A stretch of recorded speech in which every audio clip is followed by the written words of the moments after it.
Momo Vuyisich è un ricercatore imprenditore fantastico che ha cominciato a lavorare 20 anni fa sulle tecnologie di misurazione biologiche, dopo vi spiegherà lui, comunque si chiamano metatrascrittomiche. Ha creato una società che ha un grande successo, si chiama Vuyisich, è una società che vende dei servizi per la nutrizione di precisione. L'abbiamo invitato qua per dirci la sua esperienza di ricercatore imprenditore, quindi come traslare dalla ricerca al business, alla creazione di impresa. So Momo, thanks a lot for being here. I'd like you to give us a snapshot of your story as a scientist first and entrepreneur second. Thank you. Thank you. Hi, everyone. Is everyone tired by now? Maybe you can stretch for 30 seconds. Get up and stretch. Can you please raise your hand if you're somewhat interested in becoming an entrepreneur at some time in your life? Anyone? Okay, there are a few. Sounds good. I'll be talking to you. Okay, so I'll give you a kind of a very short version of my life story, and then I'm happy to take questions after the presentation. So here's what I've done, and here's what I recommend everyone do if you want to become an entrepreneur. First step is to create a very solid and diverse background or a foundation, and I'll talk about that in a minute. The second one is define the problem. Don't ask yourself, what am I good at and what can I do? Ask yourself, what big problem do you want to solve? And then the last but not least, you create a path to solving that problem, independent of how educated you or prepared you are to solve that problem. So let's go one step at a time. So creating diverse and solid foundations. So to me, this starts at the end of high school. I don't know what high school is called in Italian, but after 12 years of education, when you go into a university, I think that's the time you would start building your foundation. And for me, it took 17 years to build that foundation. Unfortunately, I had to escape Yugoslavia, so that took a whole year. And then I moved to the United States, and then I obtained 2 degrees in mostly biological sciences, microbiology, chemistry, biochemistry, and so on. And then I worked all over the world, in many countries, many places, and all of that was intentional. It wasn't random. I didn't just apply for jobs and say, okay, I'll take whatever I want. It was very intentional where I moved and what I did in order to create this foundation of very diverse knowledge that has to do with the human body. So my goal was, I want to learn as much as I possibly can about the human body, the microbiome inside of us, how we interact with the environment, how we interact with pathogens, how we interact with food systems, and all of that. I wanted to know every single detail. And of course, that's very complicated. So it took many years. And during this time, I also published lots of papers, and that adds credibility to a scientist. If you're trying to solve some other problems that are not scientific, maybe you don't need to publish papers. That may be necessary or not. So here are a couple of. Could you maybe you two discuss outside, please? You're not letting others discuss. Listen, thank you. So a couple of things here that I want to mention. How do you do this? So one of the most important things you can do is intentionally learn every single day.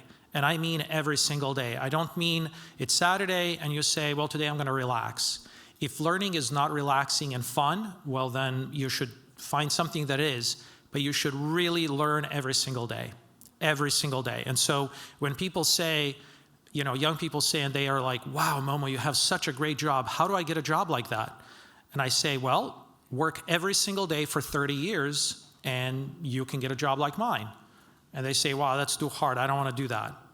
Well, that's what it takes. Continuous learning every single day. There is so much information to learn today about the complex systems that it just takes a long time to learn. That's how it is. And what do you need to learn? You need to learn information, which is now becoming very easy to obtain via AI, right? So while in the past we have focused mostly on memorizing information, now actually with AI you don't have to do that. So what you should be doing a lot is establishing connections, make meaningful professional and personal connections with as many people as you can. Learn how to self-promote. If you're the smartest, hardest working person in the world, but people don't know about that, you will not have opportunities. So really intentionally go watch YouTube videos, go read blog articles, and practice. How do you tell people around you what you're doing and what you're knowledgeable about? How do you share that information? How do you make people? You guys know that there are people at work or in school that people think, wow, these people are smart and hardworking, when in fact they're not, but they're very, very good at marketing. So learn how to do that. And then EQ, this is emotional intelligence. That means how do you interact with people? It's very important to learn how to interact with people so that you make the most meaningful connection. And that's a whole field that we don't have time for today. This is the most important slide that I would like you to really read. I'll pause for 30 seconds so you can read it and get it.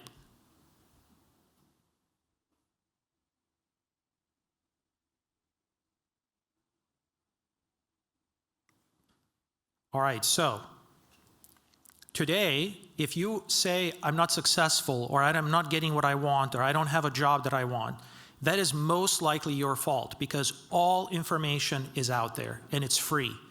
300 years ago, if you were born a peasant, no matter how hard you tried, no matter what you did, for the entire life, you could not access knowledge. It was only for the privileged. And today, every single person on the planet has access to unlimited and free knowledge. And that is the most beautiful thing about today's world, absolutely by far, that anyone can become anything. And so take advantage of that knowledge. If you're determined to learn, nobody can stop you. You can be anything you want to be. So that was the 17 years of my building the foundation of knowledge, connections, lifestyle and all that. And now in 2009 and 10, I defined what is the problem I want to solve. And that was our interaction with food and gut microbiome and oral microbiome, and how can we all intentionally live to be like some of these people who live to 95 and they're cognitively healthy, mentally healthy, physically healthy, and immunologically healthy. And I reject the idea that they're lucky, and I reject the idea that extraterrestrials helped them. I reject the idea that there is magic. I know that the reason they're healthy is because of the biochemistry that's going on in their bodies. And I want to understand that biochemistry and bring everyone on the planet the knowledge how to tune that biochemistry for their own body, right? That's what I wanted to do. Because on the right side of the graph, you can see our bodies are printed, 3D printed from the food we consume. Every molecule in your body came from the food you ate. And so food is super important for your health, and it's important for diseases. So that was the problem. And so in 2010, I realized that all of my scientific knowledge, not all of it, but a lot of my scientific efforts in the last few years were not meant for the problem I wanted to solve. And so in 2010, I gave up $3 million in government grants. I gave them to my friends, $3 million, which is very, very, very difficult to obtain. Very difficult. It took years to obtain that. I gave them to my friends, gave up everything that I was doing, and restarted my career in my 30s. And that's not an easy thing to do, but that's what it takes if you want to solve a big problem. And in 2010 is when I considered myself to be retired. So in my 30s, I basically retired because I have not worked a day of my life since then, even though I work every single day. And so if you define something, some problem that you really want to solve, then everything you do, everything you read, every conversation you have is exciting. And then you don't consider it to work. And so when people say, how can you work 18 hours a day, 7 days a week, even on your vacation? It's because it's fun. I love it. I integrate it into my life, and I love everything about it. And so that, to me, is really an important part. So then what I did over the last 15 years was I spent 6 years as an academic. So I wrote grants, I wrote papers, I developed technologies. So it took 6 years to develop the technology needed to solve the problem. And then I left academia, started the company, Viome, and for the last 9 years, I've been basically commercializing the technology and expanding globally and doing everything that companies do that academics do not do. And so in 2016, there was a very natural timing for that transition from technology development to commercialization. And that's when I left academia and started Viome.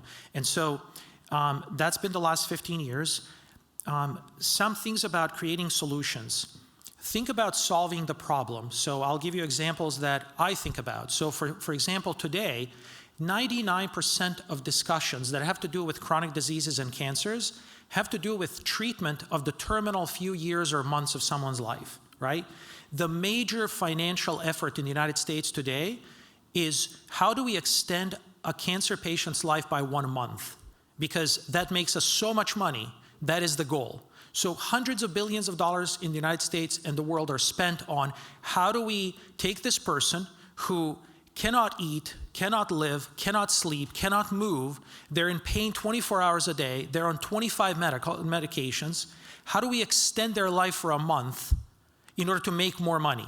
That is the major focus. Do you want to solve that problem? Are you going to wake up in the morning thinking, ooh, I want to extend the life of this cancer patient by 1 month? That's, to me, crazy. So what I want to do is I want to prevent cancer 30 years before the cancer onset. I want to prevent Alzheimer's 30 years before Alzheimer's onset. I want to keep people healthy so they never get these chronic diseases. And that's what wakes me up every morning. So solve for the root cause of the problem, not some far downstream problem where no matter how hard you try, you can only solve really a tiny portion of the problem. Identify the root cause and go after it. This word grit, I don't know how many of you know this word grit, but that is the most important word in my life. Grit means extraordinary persistence, meaning that no matter what it takes, if you need to move countries, if you need to move jobs, if you need to reset your career, it doesn't matter what it takes. When you're on the path to solving a problem, you will solve the problem, and nothing in the world can stop you. That is called grit. Every single day, persistent trajectory towards solving that problem. I love that word. It's so powerful. And be patient. There are so many people who start businesses for the wrong reason. They say, ooh, gut microbiome field is hot right now. Let's just hire some scientists to do some microbiome tests. Let's hire some software engineers to put up a website. Let's make a flashy website, sell some tests. There's nothing there. That's nothing. That you're just wasting your time, right? It's a complete waste of time. So even if you make money, so what? That's not fulfilling. That's not really nothing. Solve a problem. I took 6 years before I started the business because the technology didn't exist. Even though there were technologies that existed in my lab, but they weren't sufficient enough to solve the problem. So do that and be patient. Invest in people. People are your best allies in solving problems. You cannot solve any big problems on your own. You're going to need an army of people, and you're going to need to inspire them, motivate them, support them, train them, help them, be there for them in every possible way every single day. That's what I do. That's like my main job. When people come to Viome and they say, what is your primary job? And I say, to make you successful. That is my #1 job. When you come to my office for help, you're not bugging me. This is what I do, to make you successful, because if everyone around me is successful, I'm successful, and I cannot be successful by myself, ever. That's for narcissists to think that they can be successful by themselves. So invest in people around you, and unfortunately, most of that investment will not pay off. And so don't think, well, I helped this person, I trained them, and then they left. That's what happens. Life is dynamic. That's what's going to happen. But you can't say, well, I give up. Identify the best environments. Okay, we need to finish. Identify the best environment to solve the problem. If you're at some place and you're just playing politics with people and everyone's not respecting you, you're not getting the resources you need, leave. Just go somewhere else and find the best environment. Always do the best you can. So no matter what the problem is, Just give it your best and do everything well so that people are not like, oh, that guy's just, taking shortcuts. And then last but not least, you do not have to follow societal norms. What this means is that there are so many sort of unwritten rules that you think you have to follow, but that just don't think about that. Don't think about the societal rules. And I'll give you 2 examples here quickly.